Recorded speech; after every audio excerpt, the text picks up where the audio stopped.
ሰላም እንደናችሁ ወደ የተከበራችሁ ተመልካቾቼ የሊቨርፑል የዝውውር መረጃዎችን እኔ በረከት ይዤላችሁ መጥቻለሁ። ለቻናሌም አዲስ ከሆናችሁ ይህን ቻናል ሰብስክራይብ ማድረጋችሁንም አትርሱ እያልኩ በቀጥታ ወደ መረጃዎቼ የማልፍ ይሆናል። ሊቨርፑሎች ሁጎ ኢኪቲኬን በቅርበት እየተከታተሉት እንደሚገኙ ፋብሪዚዮ ሮማኖ ተናግሯል። ይህን ተጫዋች በርከት ያሉ የእንግሊዝ ክለቦች እንደሚፈልጉት ይታወሳል። ቸልሲዎችም ይህን ተጫዋች ለማስፈረም እንደዚሁ እየተነጋገሩ ነው የሚሉ መረጃዎች አሉ። ሊቨርፑሎች ደግሞ ይህን ተጫዋች ለማስፈረም እንዲሁ ፉክክሩን እንደተቀላቀሉ እየተነገረ ይገኛል። ሊቨርፑሎችም የሁጎ ኢኪቲኬን ሁኔታ አሁን ላይ እያጣሩ እንደሚገኙም እንደዚሁ ተዘግቧል። ሊቨርፑሎችም እንደ አጥቂ አማራጫቸው ጎንዛሎ ራሞስን በዝርዝራቸው ውስጥ አካተዋል። የ23 ዓመቱ ተጫዋች ጎንዛሎ ራሞስ የክለቡ ዝርዝር ውስጥ ዋነኛ ተፈላጊ ሰው አይደለም፣ ነገር ግን እሱን ከግምት ውስጥ አስገብቶታል ሲሉ የቅርብ ሚዲያዎችም እየዘገቡት ይገኛሉ። ይህ ልጅ በፒኤስጂ ቤት እየተጫወተ እንደሚገኝም እንዲሁ ይታወቃል። ባየር ሊቨርኩሰኖች የዌርቴንስን ዝውውር እንደሚያጠናቅቁት ተማምነዋል። የሁለቱ ክለቦች ፍላጎት ወይ ዛሬ ወይ ሰኞም ወይ ደግሞ ማክሰኞም ስምምነቱን ማጠናቀቅ ነው። እንደዚህ እንደሚሆንም ይጠበቃል። እንዲሁም ከሊቨርፑል አንድ ተጫዋች ተደምሮ በ120 ወይም እስከ 140 ሚሊዮን በሚደርስ ክፍያ ንግግሮች አሉ።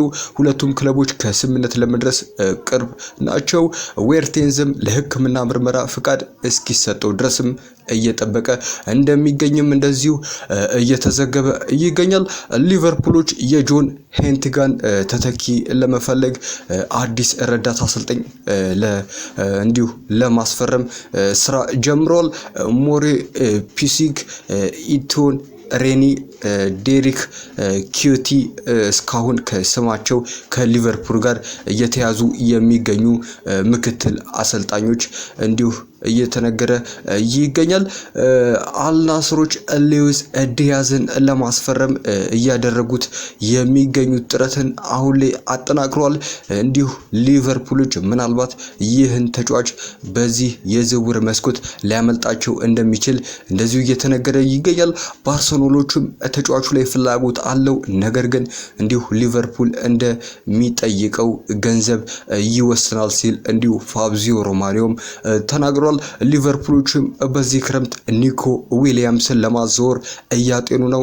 የተጫዋቹ የወል ማፍረሻ 50 ሚሊዮን አካባቢ እንደሆነ ይታወሳል። ይህ ልጅ ቀደም ሲል በአርሰናል እንደሚፈለግ ይታወሳል። አሁን ላይ ደግሞ ሊቨርፑሎች ይህን ተጫዋች ለማስፈረምም እንዲሁ ስማቸው እየተያዘ ይገኛል። ምናልባት ጠንከር ብለው የሚመጡ ከሆነ ይህን ዝውውር እንደሚያጠናቅቁት ሚዲያዎችም እየዘገቡ ይገኛሉ።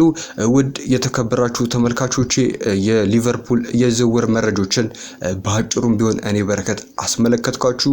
በሌላ የዝውውር መረጃዎች የምንመጣ ይሆናል። ቸር ቆዩልን።